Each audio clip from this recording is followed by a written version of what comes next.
Ég útskrifaðist úr kennaraskólanum 1963 og þegar ég var í 4. bekk þá þurfti ég að mæta mjög snemma á morgnana því ég tók strætó og þar var líka Sigríður Sigurðardóttir, við vorum 2 einar þannig alltaf fyrir skólatíma og byrjuðum að spjalla saman og komist að því að við höfum sömu áhugamál að syngja og vorum báðar í söngtímum hjá Guðrúnu Sveinsdóttur.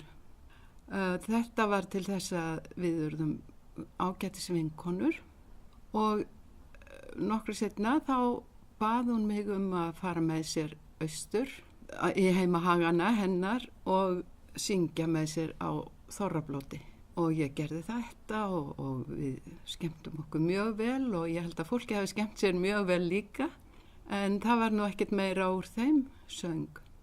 Seinna meir, það var nokkrum árum seinna, að þá hefur hún samband við mig og biður mig að koma í kór sem þau sé að stofna, hún og Friðrik. Og ég sló nú til, var með litla stelpu og þegar að við fórum að taka upp þessa plötu þá ég búin að eignast annað barn. Svoleiðis að ég var ekki lengi í kórnum. Ég þurfti að fara að sinna mínum börnum og ég man eftir því að ég mætti á sumaræfingar með barnið í burðarrúmi.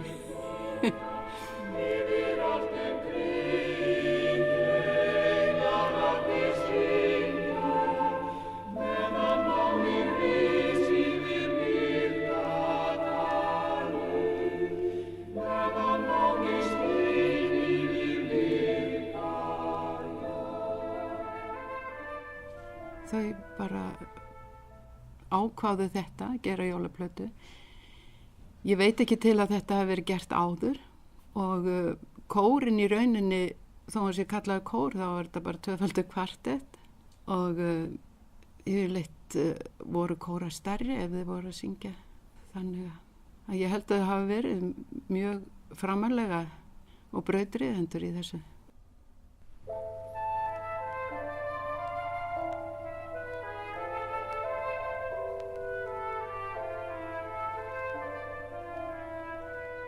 Ég man eftir að ég var svo afskaplega hrifin af hljómsveitinni og það að fá að syngja með svona hljómsveit og að syngja í svona kór, þetta var nýtt fyrir mér. Já, ég man ekki betur en að það hafi verið tekið upp bara eins og það kom fyrir. En Svavar Gess, hann var nú mjög nákvæmur og kröfuharður. Ég man eftir að hann kom oft fram og stoppaði allt saman og svo þurfti að byrja aftur.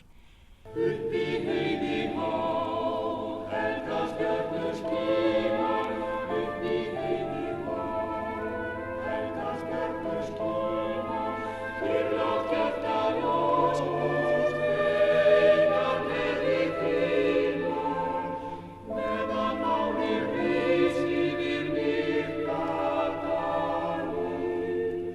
meðan máninn skín yfir Mýrdalinn.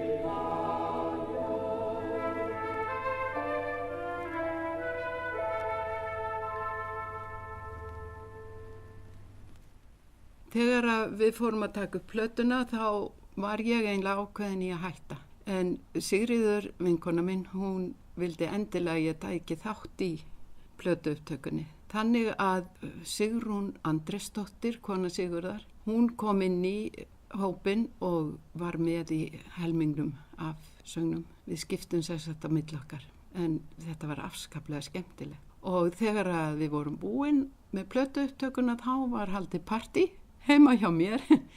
Þá vorum við nýflutt í raðhús og höfðum nóg pláss og þetta var mjög skemmtilegt.